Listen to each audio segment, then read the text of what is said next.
Hello everyone, my name's Rabea. My name's Martin. And we're down here at Brighton Electric Studios today to bring you a brand new amplifier from Victory Amps. That would be the VX Mark II, or the Kraken Mark II, if you prefer. So in case those of you watching aren't familiar with the Kraken amplifier series, it was kind of born out of a couple of different amplifiers that I ended up using quite a lot. That when blended together were able to give us huge overdriven high gain tones, but then also when I backed off my volume pot I could get these beautiful chimey pushed cleans, and that was the initial premise of the amplifier design, was to put that in a small box, and in my case was using two of them on both channels and blending that all together. Gain 1 being a kind of more British voiced sort of classic gain sounding amplifier, and then Gain 2 being more of an American voiced high gain sounding amplifier. Getting that super articulate gain from Gain 2 and then this girthy, thick gain from Gain 1, it kind of gave me the full spectrum. Yes. You had all the low and low mids and thickness, and then all this like really articulate.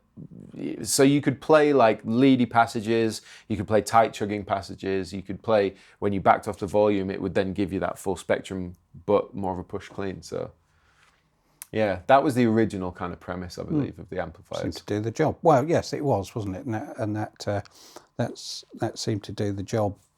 And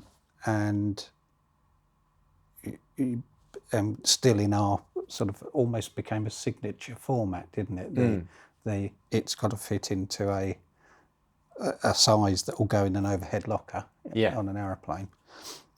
But yeah, I mean that was the kind of when you said, well, these two amplifiers, these are what I used to use, and I got my sound this way, and I thought, oh, well, okay, one of them is largely solid state up until the tone stack, so I'm thinking, okay, well, you know, let's see what we can achieve. And so it was a little bit of a guesstimate.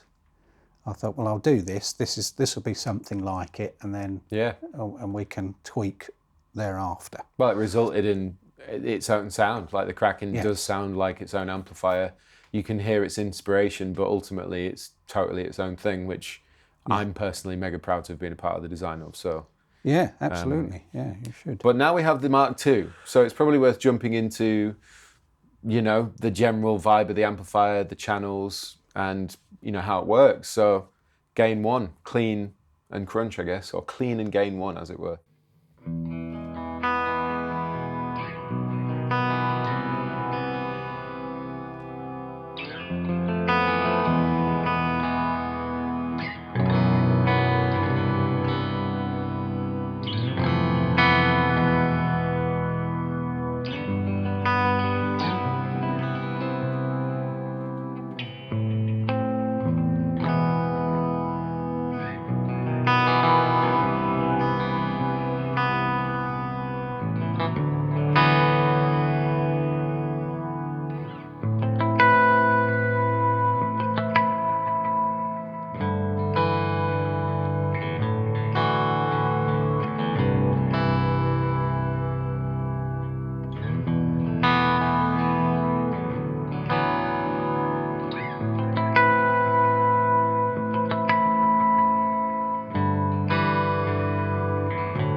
Clean and Gain 1, that's probably the better way, but they do share the same, they are the same channel with a different gain structure. And initially, to get the clean channel or the clean sound on Gain 1, I think one of the early iterations of the Mark II took the same approach as the Super Kraken.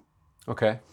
But I thought it takes up a lot of space. Yeah. Is the trouble, because there's lots of switching. It's mainly switching devices that they take up a lot of real estate, which is precious. Yeah. In there. So I thought, well, there is another way we can do it, and it all really hinges on if you've got a high gain circuit, there's going to be a noise floor. You can't get around that. So I thought, if this easier, simpler approach doesn't massively affect the noise floor, that's the way I'm going to go, because it'll be, and it didn't. So it's actually a different approach. Right.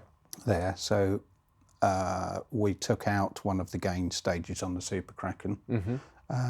This time we just left them in and attenuated the signal coming from the first gain stage. And out of curiosity, by way of attenuating that first gain stage, does that influence the overall feel of the clean, in the sense that usually when you attenuate something, it almost gives the same feeling of compression, like slight squidge to it, particularly when you're compressing a high gain amplifier? I'm curious because the feel of the clean channel is not like it's compressed, but it almost has that. It's not super fast like something like a Fender Twin. No. It's almost, I don't want to say chimier, because you could dial that in if you want, but it does feel softer almost. Yeah. It's really nice under the fingers for playing chords on and all that kind of stuff. Yeah, so it's because I always use I don't know, they called it a cold clipping, cold bias third gain stage is still in there on the clean sound. So it's still there. You will experience a little bit of give, which it probably isn't quite as stiff as a very clean, almost hi-fi, high headroom amp that's purely designed for clean sounds. It isn't that.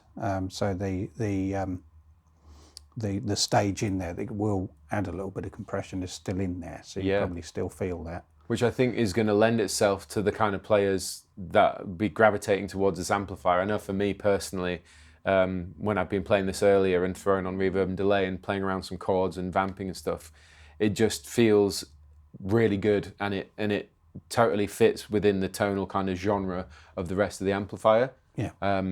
So I'm really, really chuffed with the way the clean sounds. I think people are going to really enjoy that.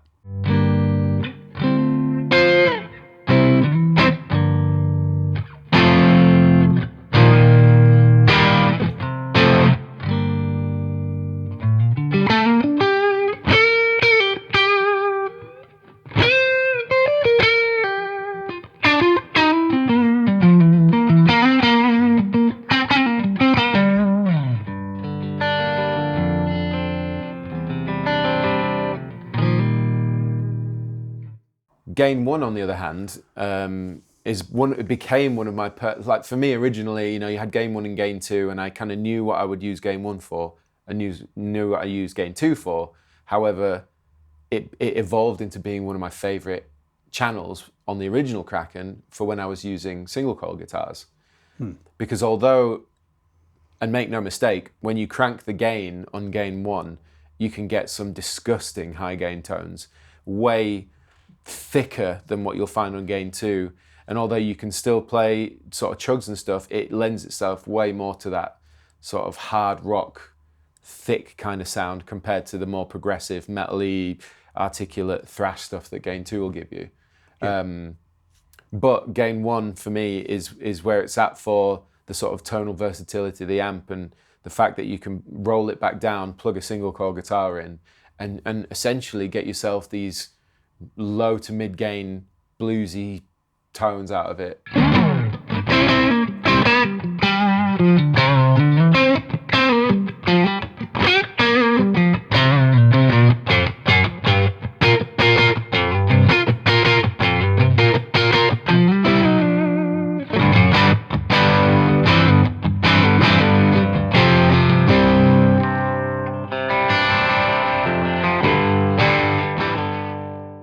So I was a real big fan of that, and Yeah, I think it was really important that we didn't affect gain one in any way when adding the clean channel, not least where you place the gain.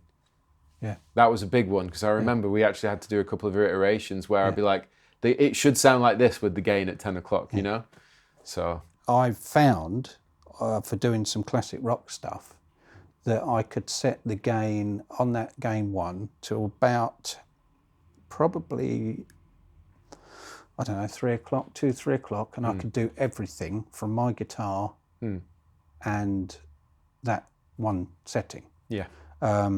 I could get the sort of out of phase sound between the back pickup and the middle one for cleaner sounds, and turn the guitar down. And then there was enough sustain for me to do switch the volume to the master too, and which we'll come to later. So it's up the other end of where we started. Yeah. But so that's quite versatile, that sound on its own. And there are lots of people that have commented similarly. That they would just use that channel because they're not into the really high gain stuff. No, which I guess brings us on to the balance pot.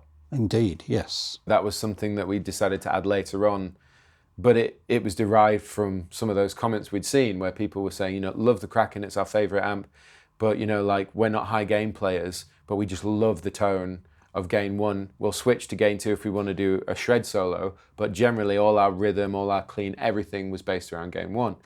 And then with the addition of the clean channel, giving players the option to then essentially section off gain one and clean in gain one as their sort of primary tones, depending on where you had the gain set, it was going to vastly affect the volume difference between the two.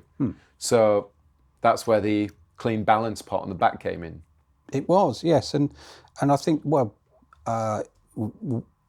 probably the iteration before we got how we wanted,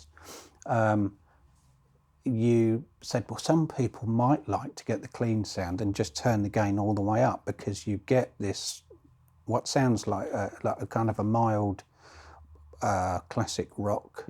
Think of Malcolm Young. You can get that kind of sound. The problem with it is it's a nice sound, but when you then turn to the crunchy side, you actually get a volume drop. Yeah, because it's compressing, isn't it? Yeah, you've got virtually no compression on that cleaner sound, and so we had to find a way to. Fortunately, what was lucky is that the sound we were getting by turning the clean sound all the way up wasn't dependent on it didn't depend on the power amp too much, really. It's still that you could turn the volume, master volume, right the way down to bedroom levels, and it would still retain what you discovered almost by turning it. So that was lucky, because I think otherwise we may have had we may not be sitting here. We may still be fiddling. No, so that was, it was just a must in the end. There was no compromise at that point. We thought, well, we've just got to allow people to get that and still have the crunch sound from gain one available. And so how did you go about, how does the balance pot actually work between clean and gain one? Like, what is it affecting as we're moving between it? Just the effect send level. Okay. So it's after pretty much everything. It's probably not a bad thing, because the trouble is with a very dynamic clean sound, and it still is dynamic even with the gain turned up, you could get some big spikes and probably a rather high send level on occasion. So I think just to be kind to your pedals or whatever other devices you've got plugged in there, it was just to tailor that. But that was the easiest place to do it. Being able to find the place in the gain pot on gain one where you like it for both channels. For me, I like having gain one as my crunch, gain two as my high gain rhythm tone and lead, as it were, and then the clean now as my clean. But that means that depending on where this is set, the gain pot itself, that you adjust the balance pot on the back so that you can get the levels just right. So it doesn't, for example, I use a pedal board with like overdrives, fuzzes, compressors and all this kind of stuff, and they're going to react completely different on the clean channel than they are on the gain 1 channel. So having that balance pot on the back allows me to even that out. And I just think it's a great feature.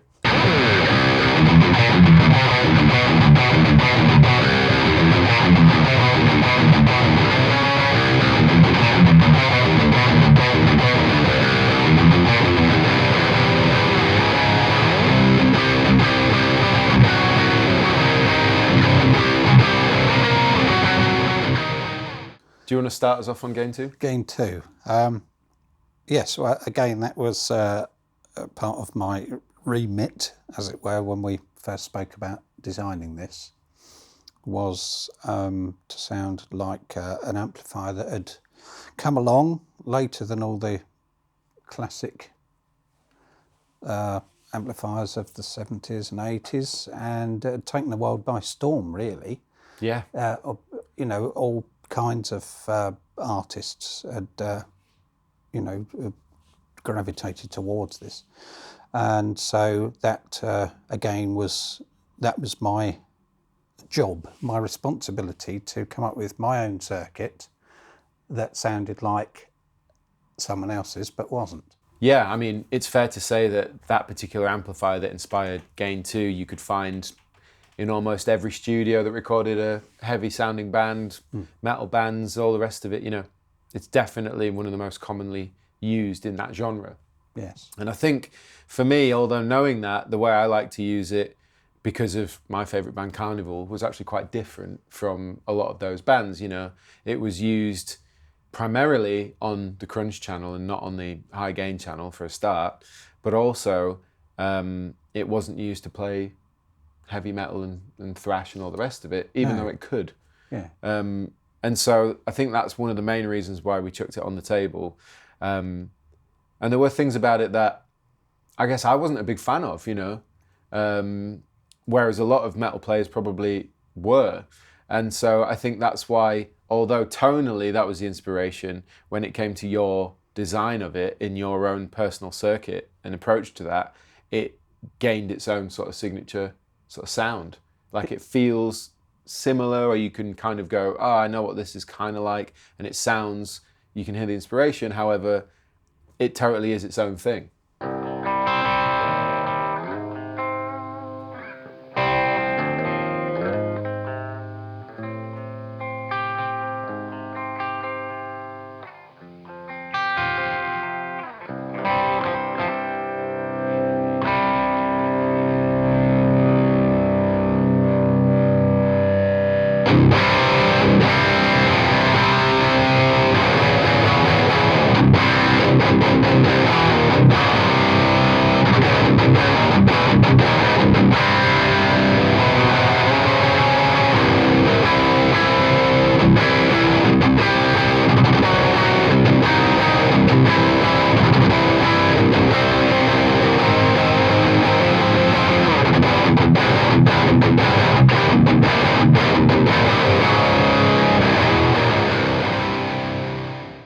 Yeah, and that was largely by default. Yeah. Because it was a case of, right, I'm going to make this circuit and then I'll take it to Rabea when I think it's half decent, but I'm not going to spend too much time because we've got to tailor it to your requirements. Well, that would, that was the agreement.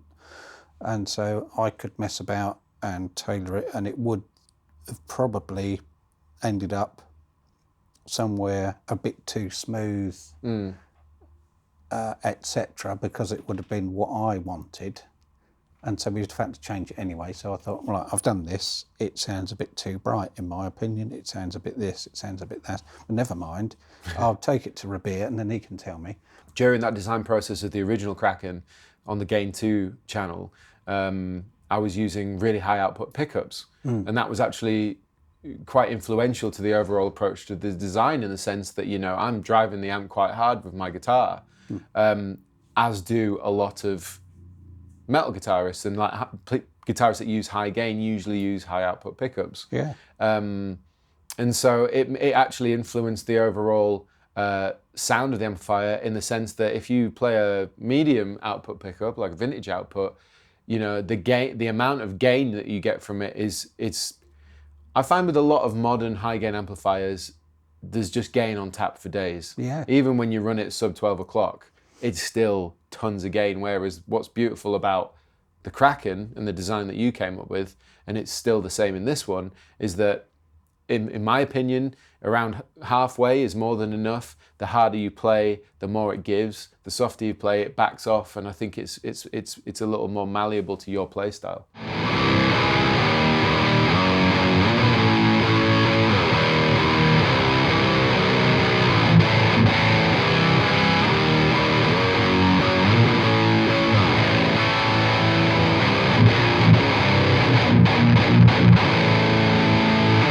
Sometimes that spot where you've got some dynamics at your disposal,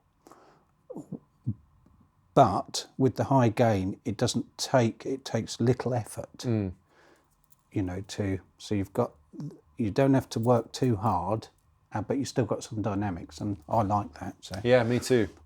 I think that's something that we definitely agreed on straight out the gate, you know, especially me being a fan of, I like heavy bands and modern bands, but also when it comes to lead playing and stuff, I was a big fan of guys like Nuno, and that's a very articulate, percussive, dynamic style of playing. And also, you know, he's influenced by Eddie Van Halen, which, again, you know, so it's that whole palette of lead players where some people prefer way more compression and gain in a more sort of squishy sense. Yeah.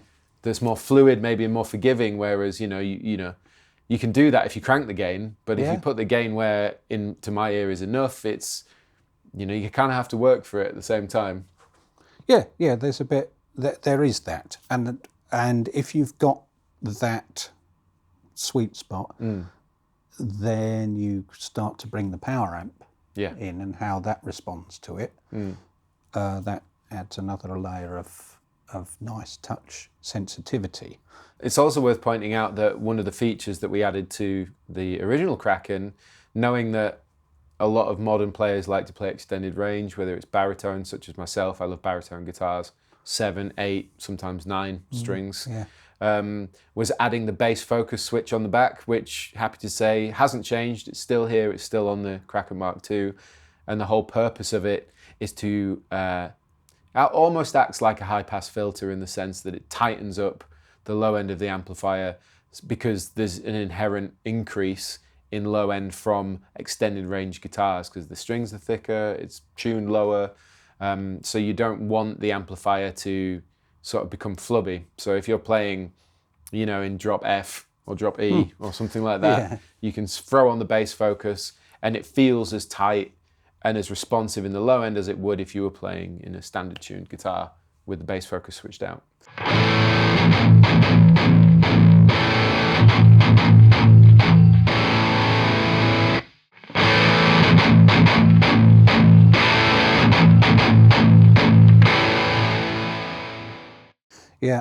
It's just a case of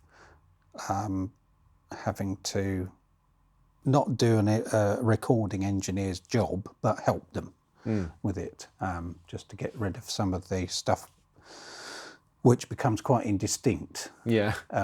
So you have to just tighten that up and let the output stage get hold of the speaker and have a bit more control over it. Yeah, and we didn't think there was anything we needed to change or improve about that.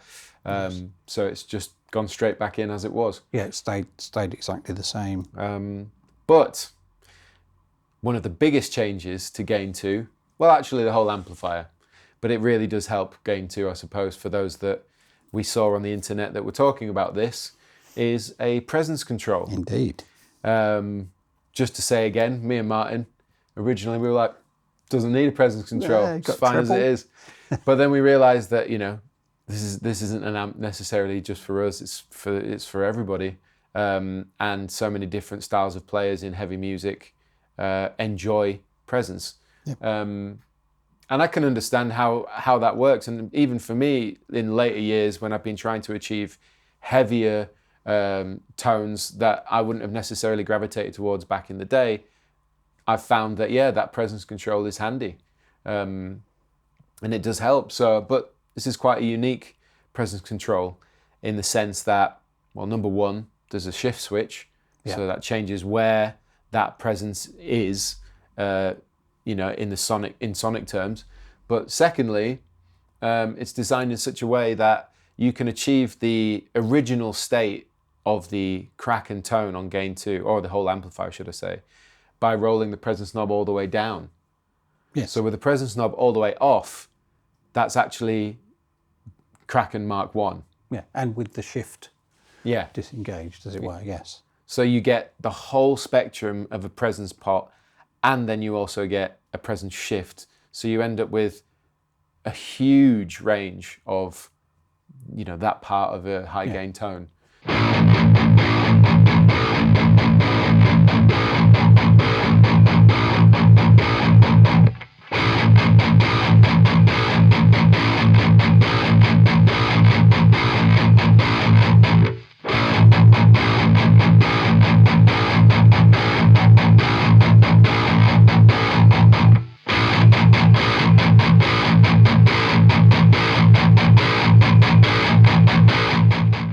It's probably worth talking about your presence circuit, or your approach to the presence pot and the switch.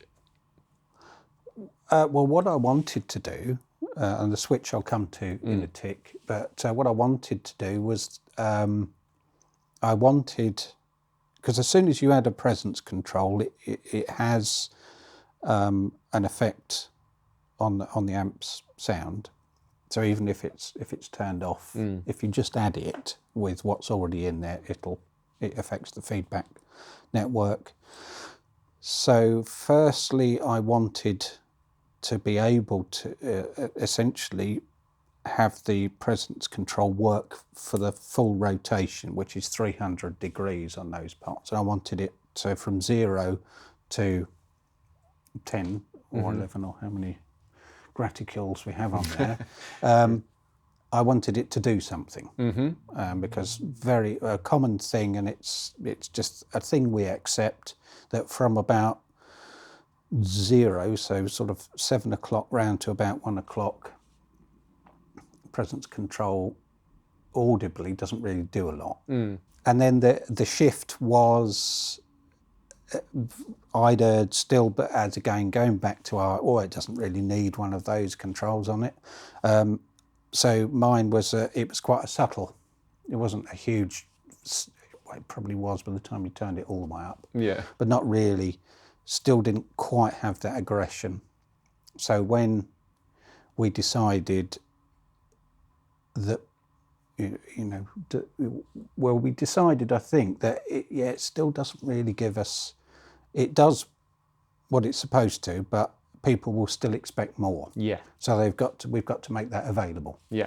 So the presence shift alters the feedback network still further, and so you can get that.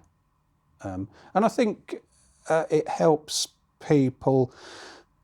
People like to use these pinched harmonics and things like that. You don't need a load of presence to achieve that. No. It's a technique thing, and some good dollop again in the front end, that will do it. But sometimes it just makes them jump out. Good dollop again. I like that. We do like that. Hence, it's liberally splattered around in there.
cool thing with the approach here is, like I say, you know, I still love the sound of the original Kraken in the sense that if I bring that presence knob all the way down, I've got the original Kraken high gain. But where the beauty of the switch is, obviously, if you dial in presence how you like it, that's cool, and then you've got the switch and you can move it around and see what works for you. But for me, liking the original sound of Gain 2, having the presence knob all the way down, all I have to do if I want to just try a sort of different feel or open it up a little bit is just throw the presence switch in, and I can actually achieve a slightly different version of Gain 2 on the original Kraken. Yeah. So not only have I got all of that range in the presence pot if I want to add some, but I've also got the ability to just slightly change and open up the sound of the original Gain 2. So it just adds another layer of versatility for me to second gain channel, and well, that presence knob works across the whole amplifier. So really, it's another layer of versatility across the entire amp. Something else we should probably talk about is the new addition to Kraken MKII, which is master volume assign. It came about, really, the auto assign for the master volumes came about in two ways. One of them, we thought, well, it's a useful feature if someone wants to use this as a 2-channel amp, so they can literally switch gains, and you know, in the standard fashion of a 2-channel amp, you've set everything up on one channel, everything up, which is just gain and master volume, in this case. Yeah. You set it up and it's just you hit one button, and that suits some people. Yeah. You know, that would suit somebody that's quite happy to have Gain 2 only for their guitar solos. Now we have the solo override, which is a feature, is a kind of a hangover, if you will, from the last one, where we thought, well, people they may want to do a guitar solo, so it's got to be master volume 2 and Gain 2. Yeah. Master volume 2 being set louder. Yeah. But we thought, well, you know, actually, if you set the Mark I up right, you can have that as a channel switching amp, using that facility. So we thought, well, that could be useful, but also it could be useful in balancing the Gain 1 between its clean setting and its crunch setting. That being said, it then took away you didn't get full use of the 2 master volumes. No. So I thought, well, it's a useful thing. It wasn't difficult to achieve, so I left it and then added the balance, so you've got more versatility. It's a useful feature, and it can be used the way it initially was intended, but it doesn't have to be now. So it's just, I think if you've got a useful feature and it really, literally is a switch, there was no extra circuitry involved, I thought might as well leave it. Yeah. And just because it adds just that little bit of extra versatility that may make the difference to someone. Yeah, and it's all foot switchable as well. Yes, indeed, yes. So, you know, whether you're running the provided foot switches or you run a switcher like I do, you can access all of those features quite easily, really. So it's just, like you say, it's just added another layer of versatility to the overall functionality of the amplifier. So yeah, I mean, to be fair, outside of that, the Kraken obviously features its effects loop, which I heavily rely on in the world of guitar playing that I like to do. I've always enjoyed the effects loop in these amplifiers.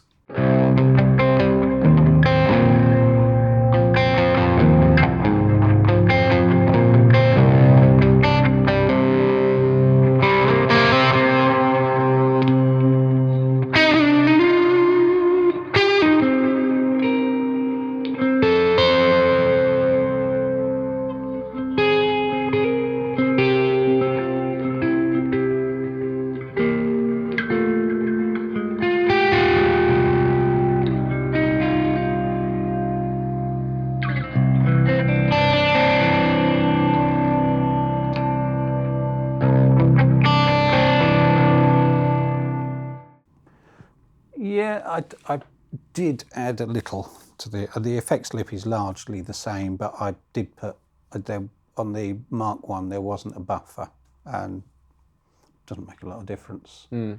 Possibly, you know, in certain situations it might do, but so there's now a buffer. That's just an added little There you go. There's a buffer. On top of the effects loop, you know, those of you who don't know, with the original Kraken and this new Kraken MKII, is 50 watts. So it's ridiculously loud if you want it to be in such a small box. You can also run these amplifiers with both EL34 and 6L6, which is something that I've done from day dot, is have one Kraken with EL34 and one Kraken with 6L6, because they do sound different. They break up at different points. Yeah. You know, there are many differences and advantages to using either. So I've always loved to blend the two. Yeah. Especially considering that gain 1 being the more sort of British voiced leans to EL34, gain 2 being the more American voice leans to 6L6, and so it was just giving players again that option to mix and match and find what works for them. That's something I really love about your designs, is being able to do that.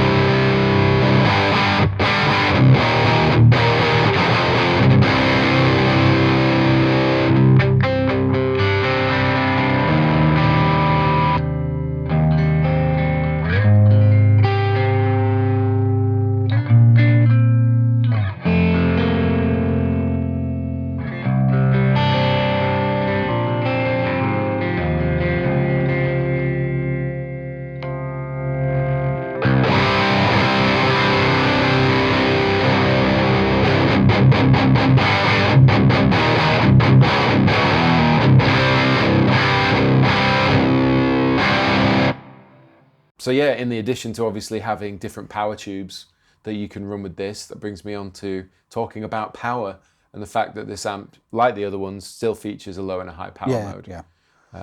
Which have their own uses. I mean, I must admit, usually I run these on high power, but sometimes when you run it on low power, it can actually change the feel a little bit depending on the kind of tone you want. And I found that to be quite a useful feature in itself.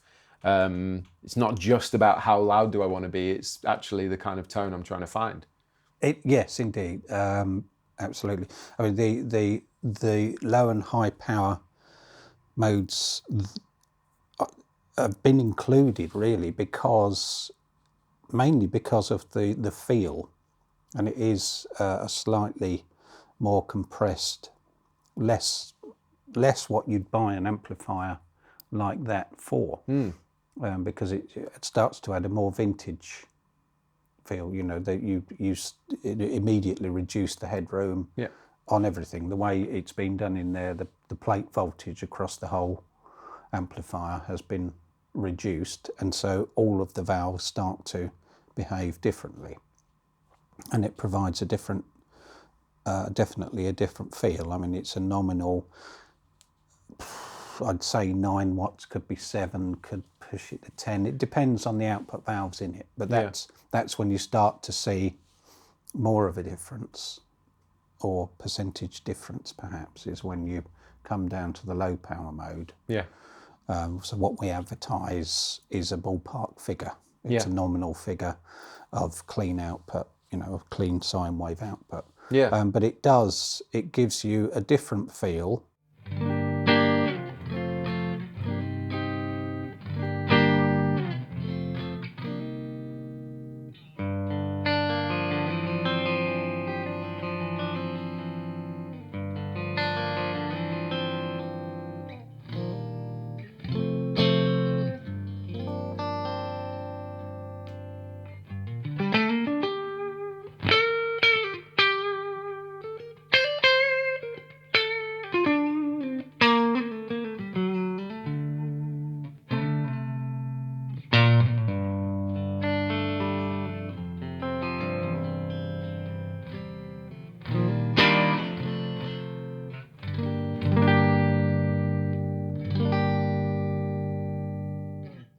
So yeah, I mean, that's Kraken MKII.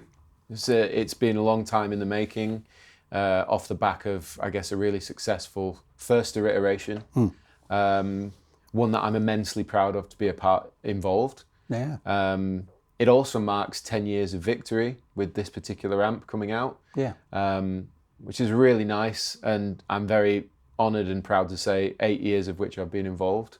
And probably a bit more. Yeah. I think, you know, you were useful. Yes. You know, you were involved, but it was nice to hear your input even before that. Yeah. But I think this is when we said, right, well, let's talk to Rabea. He's doing this kind of thing. We may as well have somebody that is this kind of guitar player. But interestingly, in that short period of time, really 8 years, I've seen there's been an evolution in your playing.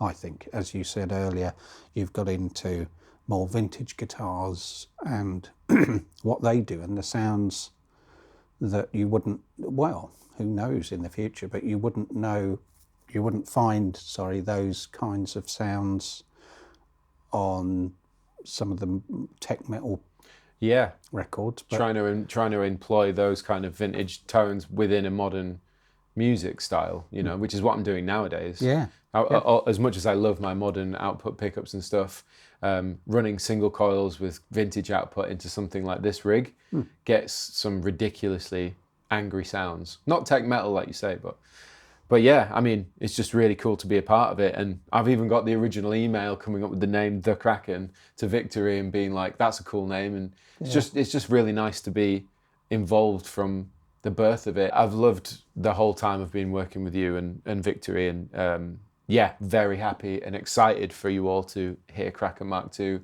what it's capable of, really whatever style of music you're into, whether it's classic rock, hard rock, metal, prog, tech, gent. It does it all and then some. So I think it is. It's very versatile indeed, and I do think that just how if you could do a blues gig with it. Yeah, you could. I think you could. Well, thank you all for watching this video, taking a little deep dive into the Kraken MKII, what it's capable of. For more information on this amp or any of the other amps, go to victoryamps.com. So that leaves nothing for me to say. So I've been Martin, so it's good night from me. I've been Rabea. Thank you very much for watching.